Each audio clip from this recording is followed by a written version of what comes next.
How's it going, drumheads? How are you there, drumheads? Welcome back to the Drum Score. Happy Australia Day, everybody in Australia land. Yeah, what a wonderful time to celebrate our beautiful country.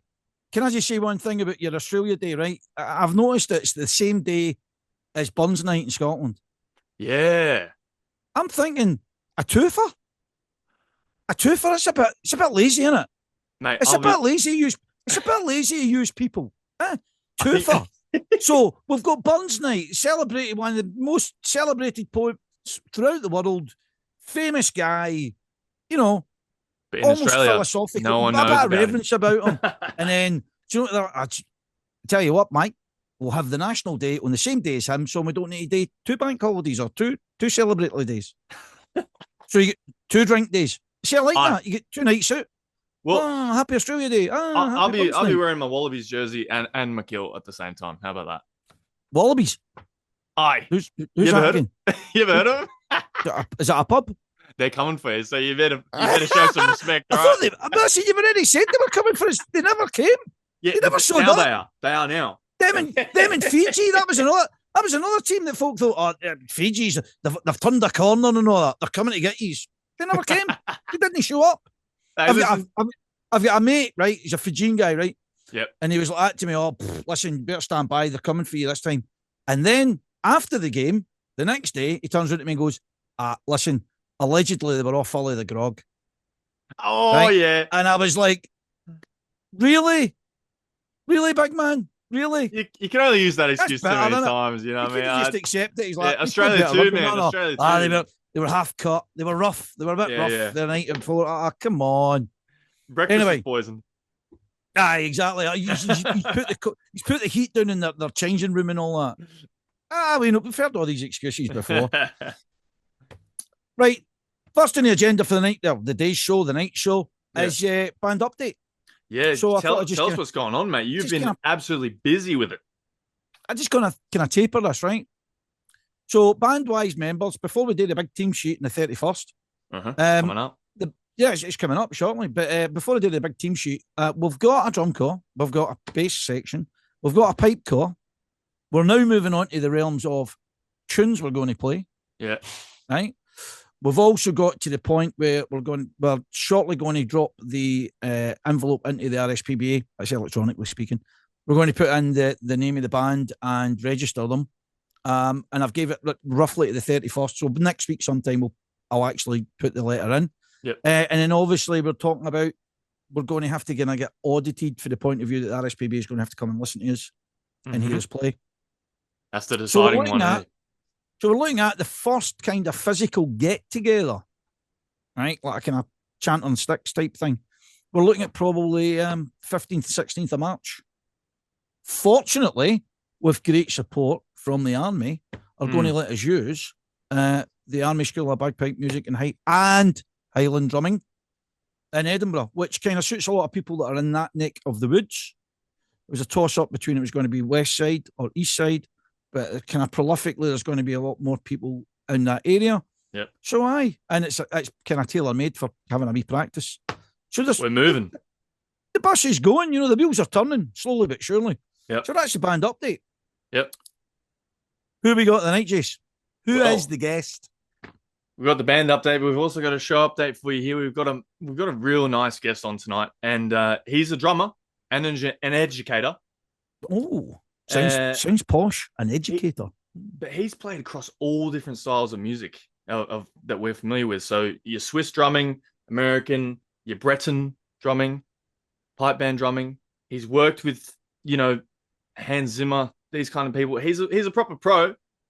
He is the founder and CEO of Rhythm Monster, Mr. Michael Eagle. Welcome, Mr. Michael Eagle. Get on down. Thank you for doing this. Yeah, no problem. I'm glad you guys are interested in what we're doing and happy to support any way we can. Thanks very much. Yeah, love Rhythm Monster, Michael. And I know you've sent through some of the stuff you've done in the past. You worked with some pretty big bands, but I suppose what we want to know from you straight off the bat is how did you get started in drumming? Because you are a drummer yourself.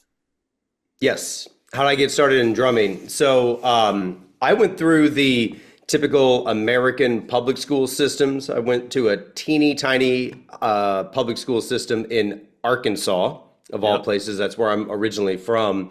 And man, it was the very small school experience. I was very focused on athletics, so I played football, basketball, baseball, and was in the band all the way through high school. And towards the end, I started getting exposed to all region and all state contests and just caught that bug. And before you knew it, I had scholarships to go to music school and all the rest. So all the way through my master's degree, my whole path was being a classically trained percussionist with the root of being a university percussion professor and also getting my teaching degree so I could teach in public schools as well.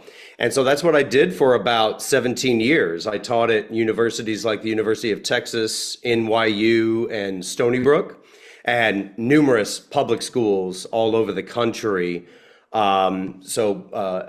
Working as an educator, a composer for marching bands and chamber music and whatnot. Played a lot of drum sets all over the place, as you do. And all the while, around the time I aged out of Drum Corps International, I also marched DCI. I found our little local neighborhood pipe band. And God love these folks. They weren't very good, but they were fun. and Well, was any of them literate, Michael? You can name and shame. Did any of them read music? Nah, man, it's all good. I honestly don't know if any of those folks are still in the activity or not from the original Arkansas crew, but I have a lot to thank for them for introducing the activity for me. And honestly, everything I saw was kind of lame. Musically, it wasn't inspiring.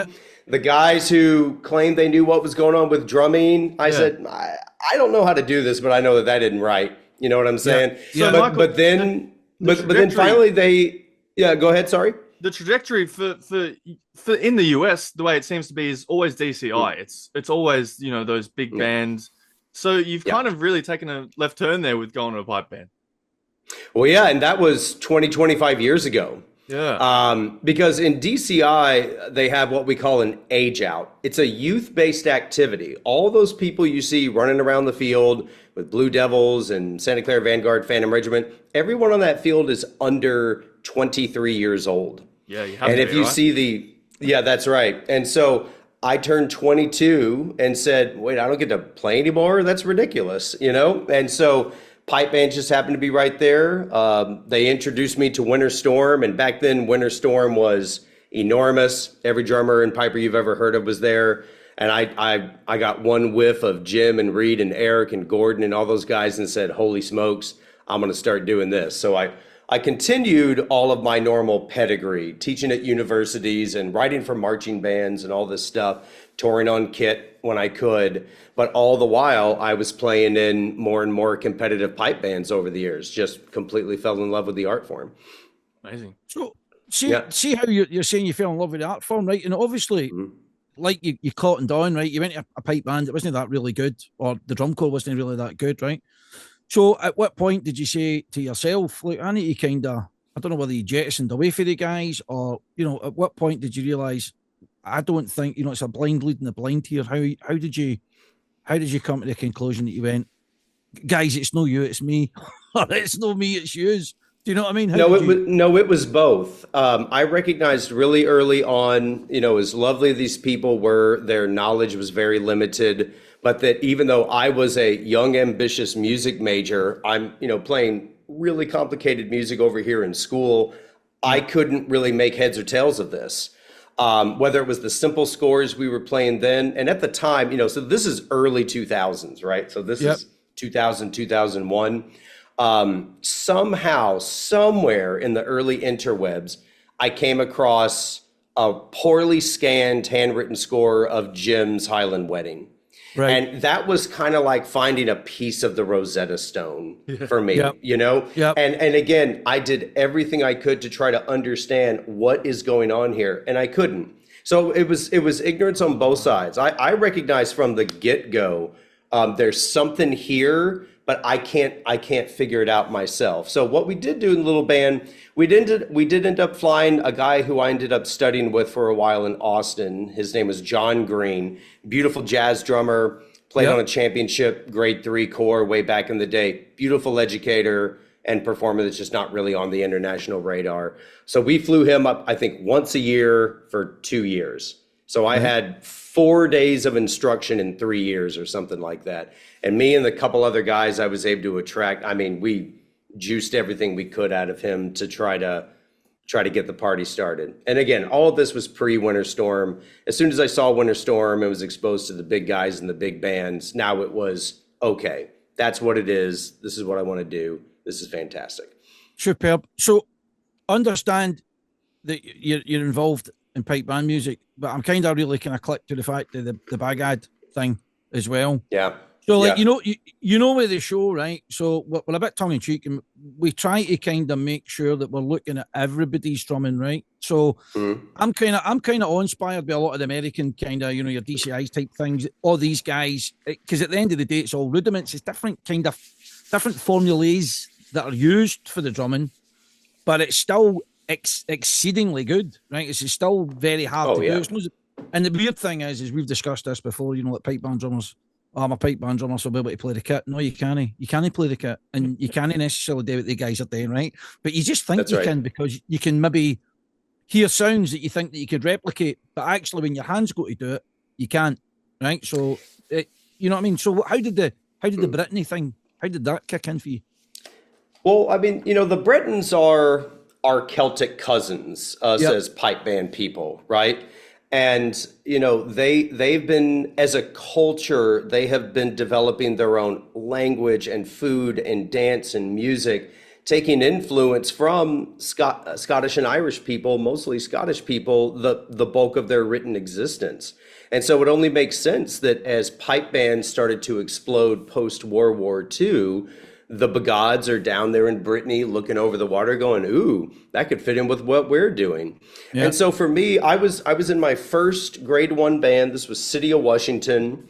And a couple of the guys in that band had gone over to Brittany and played with a couple of the big Bagods. And one of them was our bass drummer, one of my best friends in pipe band land.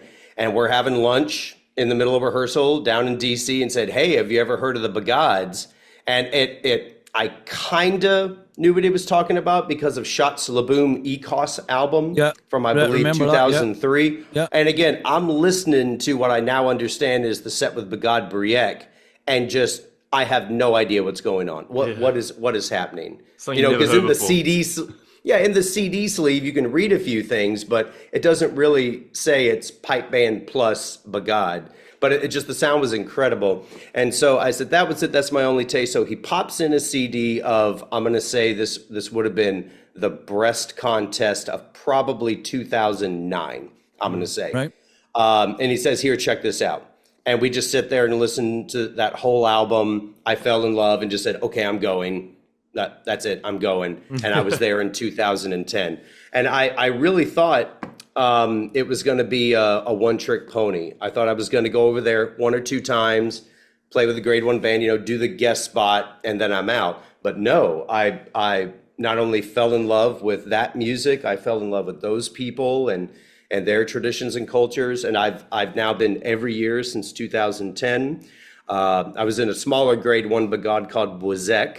And then me and some of my best buddies over there all said, it's time to move to Cap Caval. And I said, cool, I'm in. So then we all thankfully got the opportunity to play with Cap Caval. Our first year was 2014, and I've gone twice a year, every year since, for Brest and Lorient. I'm actually flying out there in about 4 days for the annual Brest contest. Can I ask, Michael, does the style change much? Like, you've done Bagad and you've done pipe band and DCI. Are you changing your headspace when you pick up the sticks? Or are you holding different, or So this is a good question. So there's a big 6 styles of rudimental drumming in the world, and by that I mean starting with cultures. and then how those cultures produce the melodic lines that produce the drumming, that produce the instruments and the heads and the sticks and all the technique and all that stuff. So in American drumming, you have DCI, or what I call contemporary American drumming. So that encompasses all those kind of semi-professional groups, as well as high school marching bands, concert bands, etc. It's the second largest pool of drummers in the world to that of drum set players. Yeah. We also, in the United States, we have traditional American fife and drum corps. That's the big rope drums and the tricorn hats and the wigs. Right. Pretty cool. That's a very closely related style of drumming as far as technique and stuff, but very, very different. American drumming had this cool split. So now we have this old school and this new school way, right? Those are pretty closely connected. If you learn one, you can probably figure out the other if it's your bag, right? And then in the British forms of drumming, if you will, there is of course British drumming, like Her Majesty's Own. But that's not really a culture of drumming. There's very few ensembles around the world that do that. It's not like the three of us can start our own British drum corps. But from that came pipe band drumming. And then from pipe band drumming came bagad drumming. So does Breton bagad drumming really differ from pipe band drumming? No. What differs are the sets and the music that we play. I mean, we all know that the most beautiful thing about pipe band drumming is it's derived from the pipes. Yep. These unique and beautiful melodies we do in Scottish and some Irish derivative music is how the drumming has evolved in its unique way. Breton drumming has done the same thing. It's just fit around Breton music and Breton tunes and Breton dances. But the technique, the gear, the drums, the heads, the sticks, all that nitty gritty stuff is 100% pipe band drumming. Right. So if you're an experienced pipe band drummer, you'd have a pretty easy time going to Brittany as long as you're one with soaking up the culture and the bigger reason why there's drumming in the first place. If you're a pipe band drummer and you want to learn American drumming or vice versa, that's a bigger leap. That's like saying I play guitar really well and now I want to go learn trombone. I mean, there are some skills that are going to transfer, but I mean, I personally think you do yourself a justice by approaching it as a different thing and wait for those similarities to come around and help you out. I mean, the thing about the Bagad guys is they compete as well, don't they? They compete against each other, so there's definitely sort of a kind of pyramid system, guys at the top, guys in the middle of the distance kind of thing. So I think most guys that are in kind of sensible pipe bands that are kind of competitive in Scotland or Northern or Ireland would understand that. But there'll be some people watching the show that might go, what's it all about? Is it just about, going to the plage or they're going to the square and then playing what you're playing? It's not. They do get involved in the nitty gritty kind of the competitive edge. And how do they achieve that? So like from a non-combatant observer, how do they actually achieve? So like, is it the same format with like pipe band drumming? Your sound, your technicality, how tight you are, your technicality, dynamics. Do they employ that, and then how do they merge that way? Because there's a range of percussion that they're using. I think that's the big awesome thing that they do is like they throw the kitchen sink at it percussionally, don't they? So you get like a bigger range. So what's the brief? What are you looking for as a judge? What are they looking for? Yeah. So as far as the competitive structure, there are not a whole series of like Highland games that we have all over the world. There's 2 big contests for each grade. I got the balloons again. You're nice. Yeah, I know. Birthday, baby. Thank you. That's right. It'll be my birthday for you guys before it will be for me. That's right. Okay, so there's only 2 big contests. There's the contest in the spring, which is at Brest. Then there's the contest in the summer, which is Lorient. That's it. Yep. There's no other contest. Now, especially the bigger bagads, you have gigs all the time. Cap Caval gets asked to play all over the world pretty frequently, and we do as much as we can.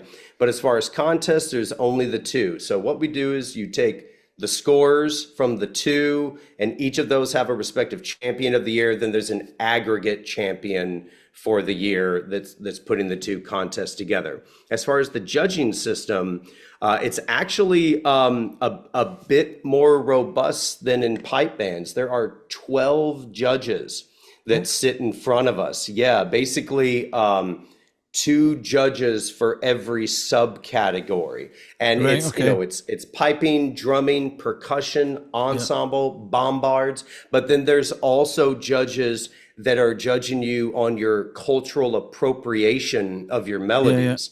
Yeah. At Brest, for example, there's 9 regions in Brittany. We can only choose music from one of those 9 regions, and it rotates every year. Maybe this Right. year's, I mean, I've heard the music. I'm not sure the region number. Let's say it's region 6. Yeah. We can only play music from region 6. So there's 2 judges whose job it is to make sure that the suite you have composed really Is that- represents region 6.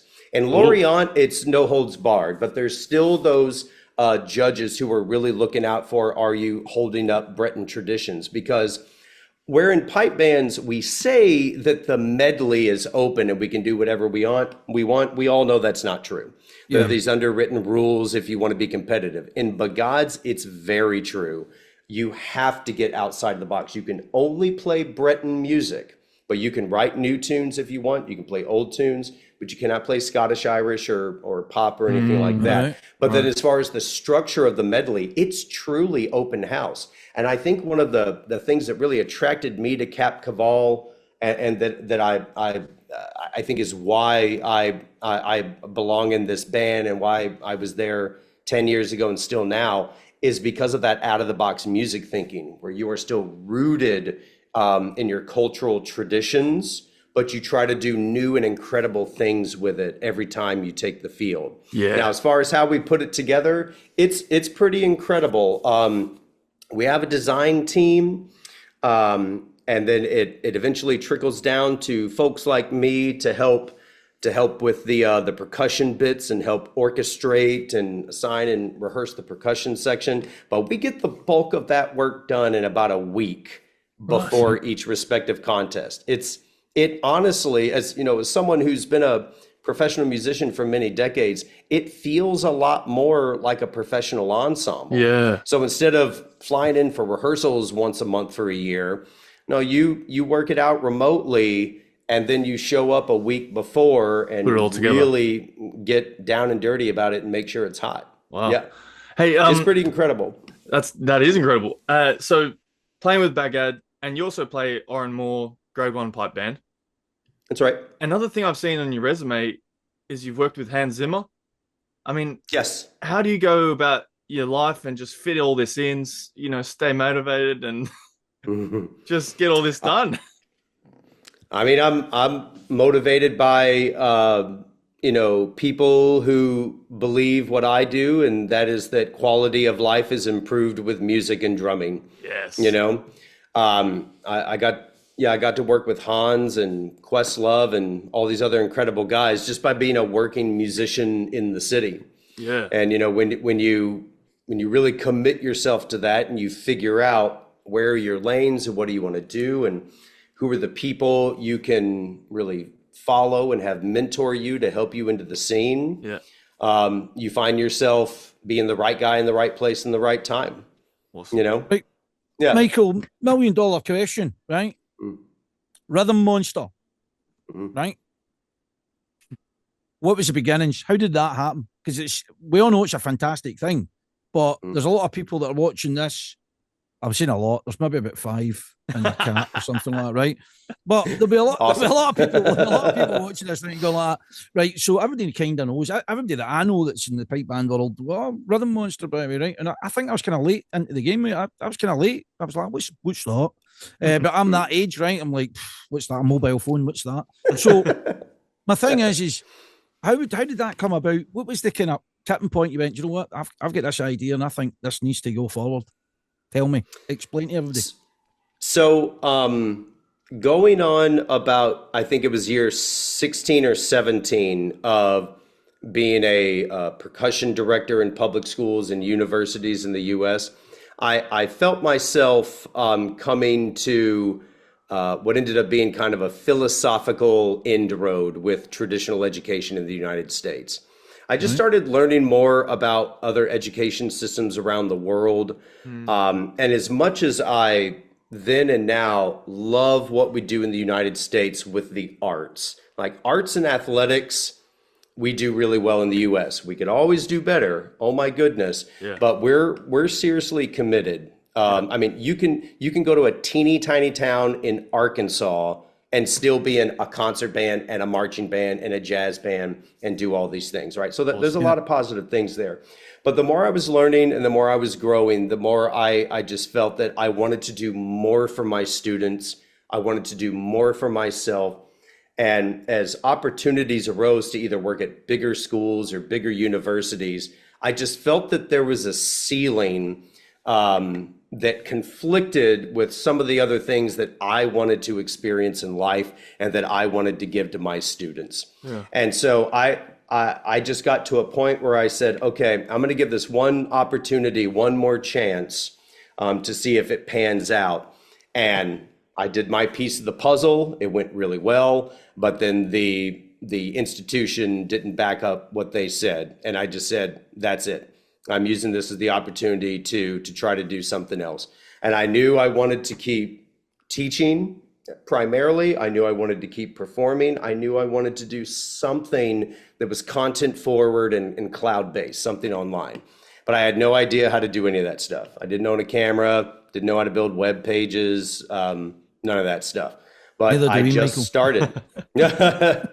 I just started because I had a vision that I could help rudimental drummers around the world. And the place I wanted to start figuring out how to do this and how to start a business, I wanted to start with pipe bands. Because at that point, I had already been working with companies like Pearl and Innovative Percussion and other people in the industry. And I found myself being the only person over here in, let's call it Western Art Society, right? Screaming, why are we not paying attention to pipe bands? There's hundreds of thousands of drummers are out there. It's like, okay, I get it. There's not millions like there are drum set players and, you know, concert and marching percussionists. Okay, fine. It's a smaller pool, but it's still a large enough pool of people that are fully committed for their whole lives and they're all over the world, right? Why aren't we paying attention to these guys?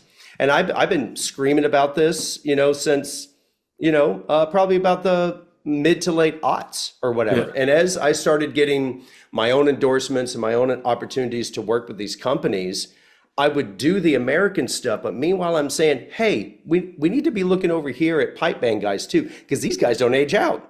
Like the best players in the world are in their 50s. You know what I mean? We need to focus over here. So I had these opportunities to work and to serve the pipe band community with products and stuff like that. And I was okay with doing that. I knew that that wasn't going to be what I really focused on because I wanted to do something more impactful, more unique, things that haven't been done yet. And so I said, okay, we're going to start building an online education company. I don't know what it's going to look like or what it's called or how to do all that. We're going to figure out cameras and microphones and stuff. And we're going to start recording as many of the best players and ensembles as we possibly can. And so I had a business partner originally who helped me get it started, and he had to go a different direction about 2 years into it. But we just started, and we started with what I thought would be a healthy chunk of material that was mostly my curriculum and my Western approach to learning pipe band drumming, which had been very successful with a lot of people in real life, just to get the party started. And then we flew to Scotland and then to Vancouver and then Toronto. And then we just started going everywhere we could, recording anyone who was interested in working with us to expose this art form to everyone in the world. This is largely what you see on social media. And to supply world-class education and a real community connection, a cultural connection. Because that's really what we start with at Rhythm Monster. We don't start with snare drum and buzz rolls and tenor drum and flourishing. No, we start with the culture of pipe band drumming, of pipe bands, and then we go to the instruments and then the tunes and then the techniques and the scores and all that stuff. Everything we do is rooted in culture. As a sort of new school drummer, you know, I was playing drum kit, and my resource at the time, you know, you try and get online resources everywhere. So my resource at the time was Drumeo. But as I became more sort of fleshed out in the pipe band world and I wanted to know more, Rhythm Monster just appeared for me. And it's that kind of like, you're exactly right. Like you actually get more revealed to the culture. That's the sort of the first thing you notice. You're like, wow, what is this? It's the whole beast. Well, I suppose That's excellent. the monster, isn't it? That's excellent. Yes, that makes me feel so good to hear you say that, man. I mean, Drumeo is a North Star for me as a business. I was fortunate enough when we did our first big shoot with the SFU guys in Vancouver. That's where Drumeo is. I just called them up and said, "Hey, I'm doing a thing. You want to hang out?" And their number one and number two guys said, "Yeah, let's hang out." So they spent half the day with us, and like a mantra I say to myself and the whole team, in good times or in rough times, I say, you know what, guys, the guys at Drumeo told us in year 2, if they could do it, we could do it. Right. And it took Drumeo a little over 10 years to really bust out. Right? And we're in year 7. Right. So we're definitely moseying along at a comfortable pace, but we got a ways to go to get into the Drumeo. Well, there's a lot more to come. Absolutely, man. Absolutely. Do you know what I think is vital about it, right? And this is kind of mental. So we've been talking about this before we got you on the show, right? And I was saying, right, so an advantage in Scotland or Ireland is so cost efficiency, right? So apart from buying like your sticks and pad as a wee guy, right? You'll probably find that there'll be a local band that you can go to, and the cost to learn is negligible. I'm not saying it's free, but it's negligible, right? So it's quite a low impact on what I'd say is an average family, right? It's affordable. But here's my thing. So once you actually start going to that wee band, whatever the wee band is, there's a point in time where maybe you want to kind of elevate yourself and get, the jump between being good and being really good, and that depends on the individual. I think that's the great thing about Drumeo. You can sit there with a grade 1 pipe band, right, and they'll get shouted at and play along with them and kid on, you're in that band, right, even though you're absolutely honking, right, but you can actually still you know what I mean, you can still play along with it, and it incentivizes you as a drummer, especially maybe if you're like if you've got to that stage where either for whatever reason you're at work and you're not in the band anymore. And I think drumming's a wee bit slightly different from being a piper, where you kind of almost crave being in a corps. If you know what I mean, if you're a corps drummer, it's more difficult to just be like an island and just, I'll play this, I'll play the next thing. Whereas I think this is me bigging up your concept is with that idea, you can say, right, I'm away out to Drumhallar, the garage, and I'll sit there and I'll play with Field Marshal, I'll play with St. Lawrence or or whatever, poorly, but at least in some sort of way, you're getting some sort of action, if you know what I mean, and you're getting that kind of itch to scratch. You know and Rhythm Monster, it's true. It's so good, like, because you, especially like in the same way, but also when you get sick of pipe band drumming and you kind of like, oh, maybe I should try a bit of back. What are these guys doing? What are these guys doing? What else is going on out there? Yeah, absolutely. Pulling the sheets.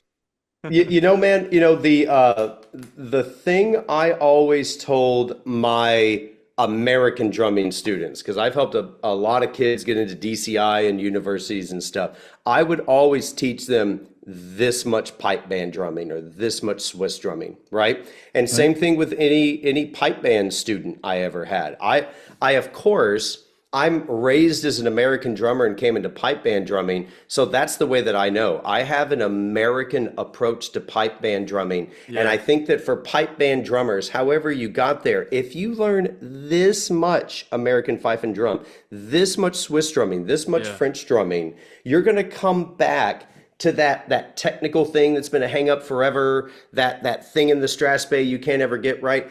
Things are just going to be better. Your musical mind, your hands, there's things you're going to unlock by stepping out of your norm. I'm not saying you have to be like me and be a jack of all trades, master of none in these styles.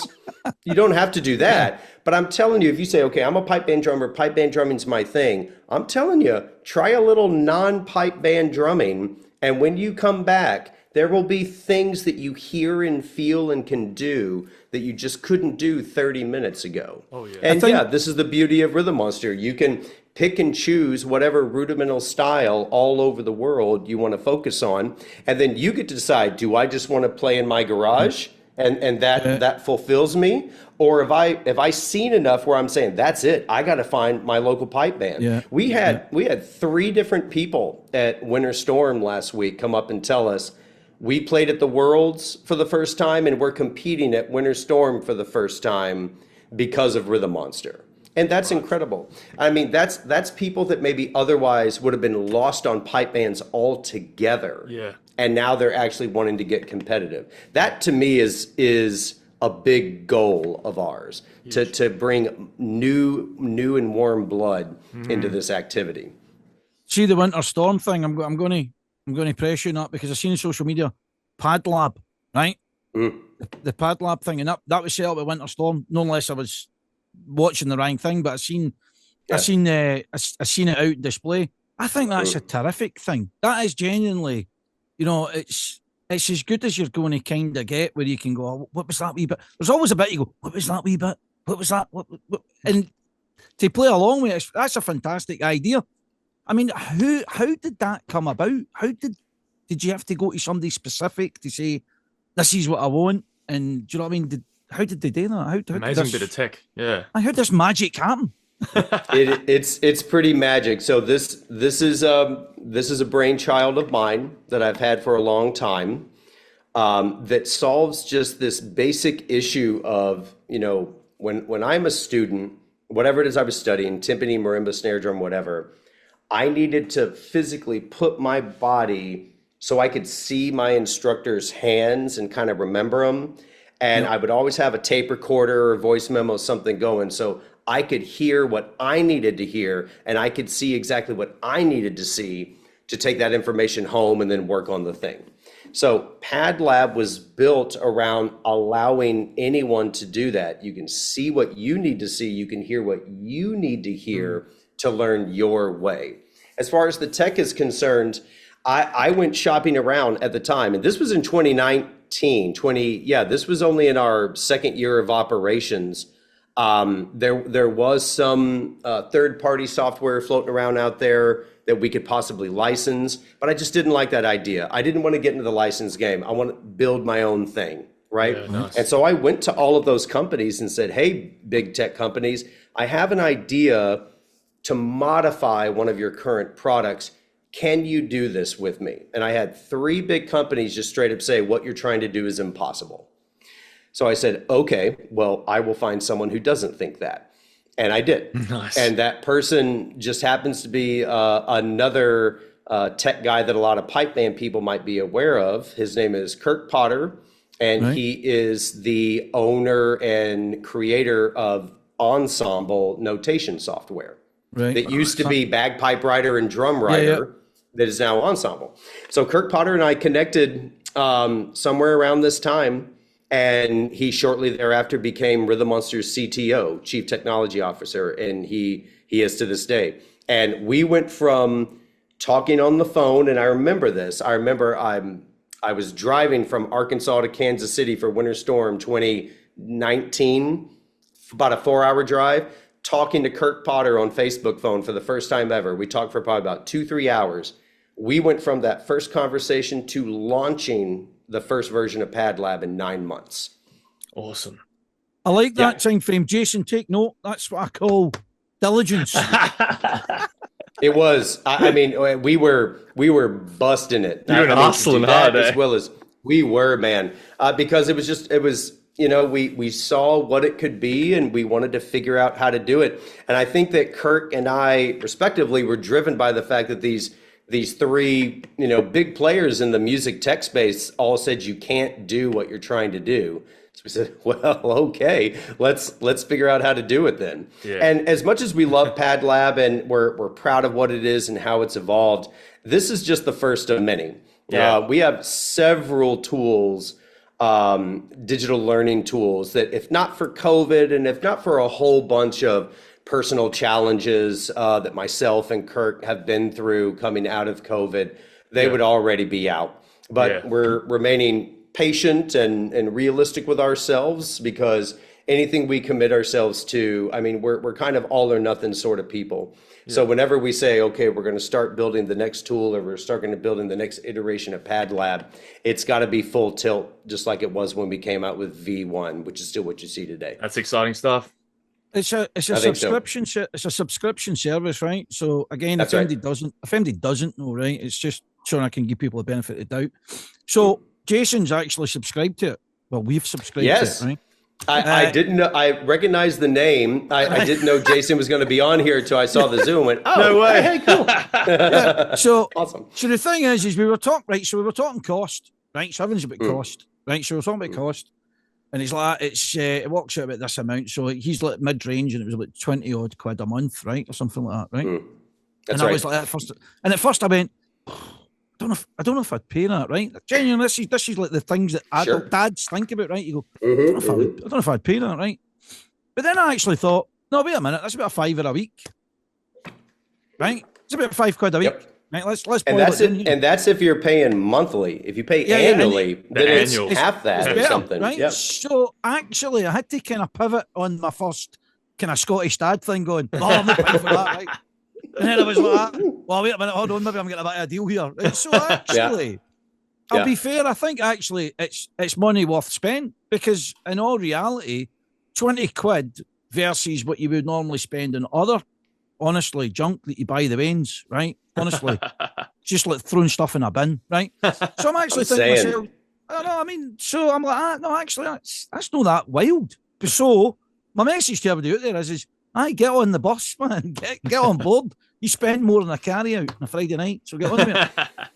I'm glad to hear you say that, man. You know, I understand that some people think, everything's a subscription service now, and there's just too much. Well, I mean, just do a real personal assessment of what you are subscribing to and what sort of value is it bringing to your life. Look, I got Disney Plus and Netflix like everybody else, right? Yeah. Me and my life partner, Allison, of 15 years, we relish the rare evenings we get to spend maybe an hour and watch Shark Tank or a Netflix documentary or something. It doesn't happen that often. But we also we subscribe to things like Masterclass and some of the advanced things in the Khan Academy, and all these other services that are really about personal and professional development. And part of it's just because that's who we are as people, and part of it's because we're both small business owners. But what I'm saying is, everyone who does pipe bands, especially, it's like a part-time job. I mean, it's a very committed for a hobby as well, right? For a freaking hobby, you know what I'm saying? And I think that we can all relate to this, whether we're trying to be the best grade 4 band we could be, or we're trying to join Bog Hall next year, right? That, okay, if we're going to do this, I want to see how well I can do. So maybe that means I only have 2 TV subscriptions, and now I'm going to come over here and spend more time on the thing that helps me drum better, the thing that helps me stay motivated to practice. So rather than going and vegging out and scrolling TikTok, YouTube, and Netflix, no, I'm going to spend part of that time over here with the sticks in my hands to make sure that I'm growing my musicianship and growing my drumming on a regular basis. Well, there's a couple of young guys, right, that have caught our attention, right, on the show, that I think are really good drummers, right? And they're really young. They're really young guys, right? I mean, technically, legally, by definition, children, right? And they've got fantastic hands. I'd be interested to know if they're actually subscribed to Brother Monster. See if they watch this show, get back to me and let me know. So that's like me, Matthew Brownlee. I want to know, and I want to know about Ann Christie as well. I know if they subscribe to this and tell me what they think. So okay, cool. I just want to know. And it works for people like in our generation. Like, I mean, not yours, Andy. But like you're almost spending that time. You're almost spending that time on social media, but you're doing it like with drums. You know what I mean? Yes. Yeah. I mean, you can be proactive with social media and actively look for stuff. But man, isn't it just easier to have a safe place where there's no ads, no BS, and all you got to do is find what you're looking for, then you drum. Guys, like I use I use Rhythm Monster to practice. I also play in one of the big trommel groups in Switzerland. Nice. So I go to Switzerland and play in Fosnacht every year. And I haven't been doing Swiss drumming nearly as long as I have American and pipe band drumming. So I got to work that stuff diligently. And man, the stuff we have to play, it's like saying to a pipe band person, okay, we need to learn 15 new marches and they're all going to be 8 parts each. Ooh, See you in a couple months. wow, Yeah, it's crazy. That's a fail for me, So man. Fail for me. I'm saying. So if it weren't for having these Swiss charts and Pad Lab and play along videos, I don't think I could prepare for Fosnacht every so. I use it for myself. That's good. That's like good. in and out of Swiss drumming. But so back to the cost, guys. I would be more than happy to say, like, set up something with your show where if anyone wants to subscribe through your show, we'll give them a discount and we'll even give a commission to the show for helping spreading the good word about drumming. I'd be happy to do that. Thanks very much. We'll take all we can get. But definitely. Absolutely. Let's, quick, just as we move on with this, I'm coming out to America, right? Today, cool. the Washington Tattoo and Tartan awesome. Week with the Royal Edinburgh Military Tattoo Pipe Band, which obviously knows like a kind of fast together type thing. If I get the chance, I would like to meet you, or either that, or are you coming across the world this year? Of course. Yeah. Right. For Tartan Week and Washington Tattoo, I will hopefully be around Tartan Day. Not doing anything in any official capacity, just helping some drummers tune up. But believe me, man, I've marched in a Tartan Day parade or two. I've done my due diligence there. I've done it. Yeah. So depending on how cold it is, I'll either be waiting on you in the pub or I'll be out on the street rooting you on. And then for Washington Tattoo, Rhythm Monster's got a collaboration with the Washington Tattoo, so we will be there as well. Superb. Yeah. I mean, I really kind of want to kind of be mindful of the time that we're taking with you, right? So I don't want to always happy. No, always happy to chat about drums and drummers. No problem at all. And regarding Scotland, I know that, we have gotten a few messages, obviously on our socials. There's a lot more than just pipe band drumming coming out from us now. Yeah. Of course, we are still perpetuating all of our pipe band services in addition to all these styles. And there's more coming. There's more coming than what you see. That doesn't reduce the amount of time and resources and importance we put on continuing to perpetuate the pipe band product. The only reason we weren't at the Worlds last year is because I had to have emergency brain surgery and I wasn't quite yet ready to do that. I think that's fair enough. I think so. I mean, are you believe me, I think so. So if I do or say anything we'll talking really off the cuff, that's what I'm going to blame it on. Maybe it was because of the brain surgery. That's maybe why he was acting like that. Could be that. That's exactly right. That's exactly right. Hope you're feeling better. So I don't know if I am. Thank you. Right, good. So I don't know if you're aware of this, right? So we're trying to start up a wee pipe band, as in the podcast pipe band, right? To compete at the Worlds. One shot, one kill. Only one gig. Right, so I love it. So exactly right. So the drama that we're getting at the moment is obviously because everybody's all over the place, and we still need to get kind of audited to see what grade we're going to play on. So this is the big thing that we're doing now, and that's how I'm saying I hope to see you at the Worlds, and then that way you'll see the band perform.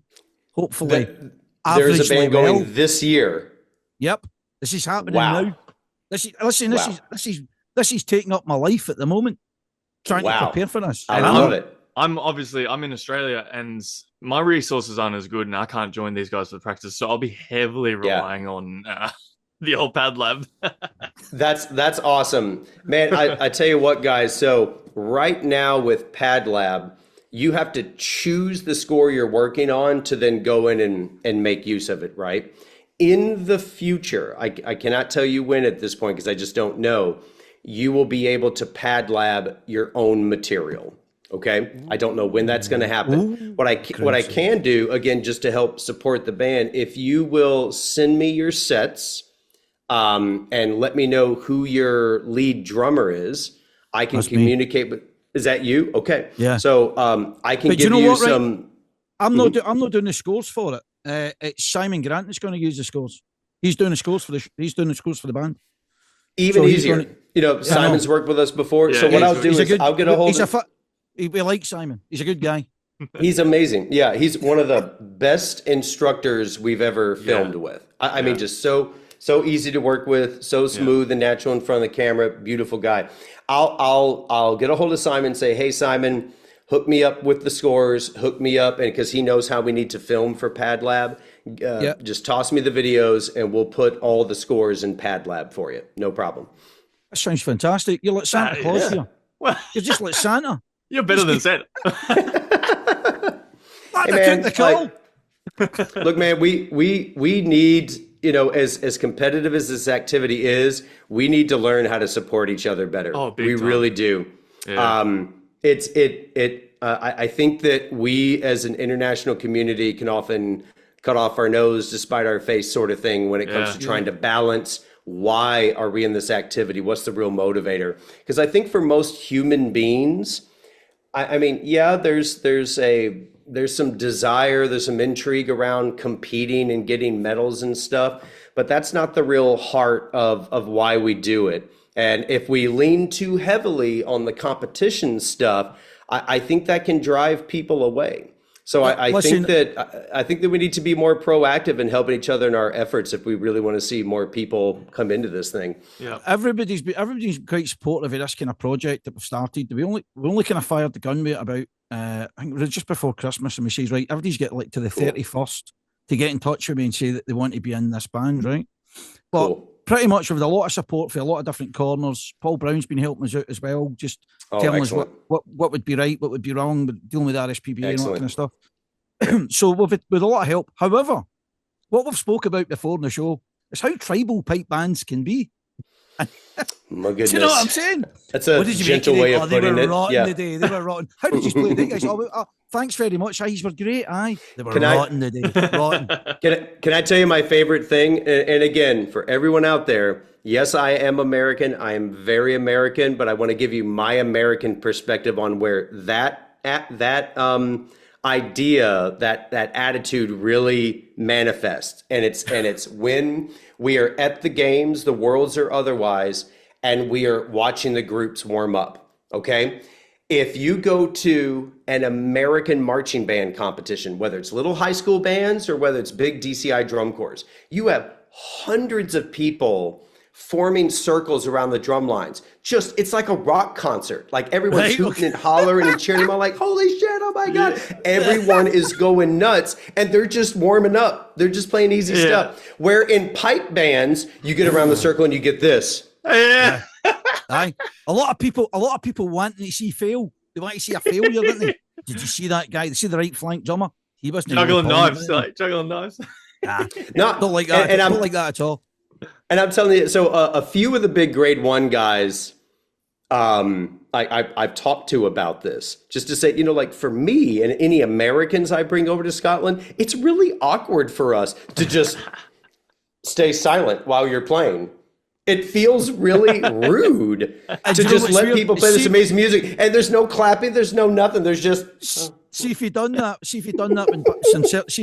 certain drum corps when they're warming up, right? And you were in another pipe band, they would think, you're just doing that out of sarcasm. You're being sarcastically. I know, man. I know. And I understand that's kind of a very, I don't want to say it's a British mentality. I think it's just kind of a pipe band mentality. Yeah. But look, all I'm saying, man, is there's a few grade one drummers where I've just said, I don't care. I'm gonna hell yeah, whenever you guys get done. So I won't say who they are, but it's very clear when we're filming with them, and as soon as they get done, all of us just give it up because it's some of the few that we're allowed to do so. Look, man, I'm telling you, I don't know anyone who plays music that doesn't want an appreciative crowd. You know what I mean? No, of course. Like if anyone out there, if the whole reason you're doing this is so 4 people with clipboards can give you their opinions and no one else matters, I don't know how long that fuel is going to last. Yeah, But if what you're doing is for your own personal growth and your own enjoyment in music, and to make people happy when they hear you hit and buzz and honk and all that stuff, then that's going to last you the rest of your life. And that sort of vibe is going to attract people to you. You want to talk about real recruiting? You need to make music and have an energy that attract people to you, and supporting and loving others is a big way to do that. I'm going to let you into a secret, right? This is my secret. I'm going to share it with the 10 people in the cat that watch the show. Right? So here's my secret right now, right? So because there's a lot of kind of army veterans that's going to be in the band that we're going to play, right? I've already told guys that are serving and past serving, I've said, see if we manage to get this project off and we get across the line, right? I want them to be like football supporters once we finish playing. I want to hear like massive chanting, tribal chanting, as if they're threatening people almost. Like, they've got to win something today, even though we were rotten. Like, they've got to win something. Listen to that crowd go mental, man. Look, we'll do our best to be there and be some of that crowd for you. And by the way, man, before I forget about it, it's such a bummer that you're coming over and you can't stay for another month. And it's because our next Rhythm Monster live event is the last Saturday in April, and it's going to be an absolute banger. We have about 20-something rudimental drummers of all shapes and styles, I think from 6 or 7 different countries at this point, many of whom are pipe band drummers, all coming together to lay down some new compositions for rudimental drumming. This is happening right outside of DC. So this is happening outside of DC at the Loyal Drum Factory. And we like the guys. Yeah. Loyal is the big American rope drum company. Yeah. So Dave Loyal came to me with this idea about a year ago and said, hey, he wants to do something at his place that's a Rhythm Monster event that focuses on new music. And I said, hell yeah, let's do it. So that's happening just a few weeks after Tartan Week. Can you stay another 3 weeks? Maybe I don't know. Mrs. Laird's really kind of po-faced about it already. I've already, like my daughter's always wanted to go to New York, and this is true, right? So see, before Christmas, she was like that to me. Listen, I'd be willing for us all to go to New York, right? Because obviously it's going to cost, right? She's like, I'd be willing for us all to go to New York and not bother about like a summer holiday, and we just go to New York. Okay, and I was like, right, okay. And then she went on about this. I was like, it's still going to cost so much. And then about 2 weeks ago, I came into the kitchen table and says, listen, you're not going to believe this. I'm going to New York. The rage that ignited was unbelievable, by the way. So, and you're going by yourself? None of the fans coming with you? None of the clans coming with me, man. So dang. It's like, really? I was like, what can I do? Dude, I tell you, man, bring him to DC and then just come back 3 weeks later and do the DC thing. Yep. Simon's got an event. Simon's got an event in Holland, right? Where he's doing it's a rudiment. A core drumming thing, isn't it? Yeah, it's with the rudimental drummer guys. Rudimental drummers, right? That's right. And they're doing this thing, and it's in February the 14th, so it's Valentine's weekend. And I've already said on socials, I says I might be able to convince my wife that I'll take it to Holland for that weekend. How romantic! There you go. How romantic! Yeah, I've done this for you, Heather. I've done this for you, babe. That's exactly right. That's awesome, Michael. That's good. That's. Mm-hmm. Oh yeah. I was just gonna say, like, we don't want to take up any more time. It's been so great hearing from you and getting to know you, mate. Happy to do it, fellas. I'd love to come on again at any point in time. Michael, the rule is if you're on the show, you get the t-shirt. Right? Oh, awesome. That's awesome. So I will bring the t-shirt with me to New York. Okay. Because it's costing me a fortune posting. I'm posting t-shirts. It's costing me a fortune. It's cheaper for him just to fly over there. So yeah. It's cheaper to just put it in my luggage. I'll drop it off at a local bar or something like that. This is for like illegal. It'll be like a spy movie. Go to the end of the block. There'll be a chalk mark underneath, right? So I'll definitely bring that for you, mate. All right. And I'm sure we'll meet up, man. If for some reason I can't be in the city for Tartan Day stuff, which I hope to be, then we'll at least see each other in DC at the Washington Tattoo the weekend prior. I'll definitely be at that. Nice. Yeah, Michael I'll Eagle, be there. thanks very much for coming on, mate. It's been a pleasure. Absolute pleasure. It's man. my Absolute pleasure, fellas. Thank you so much. Let's do it again sometime, okay? Will do. Thanks, Michael. Cheers. Thanks.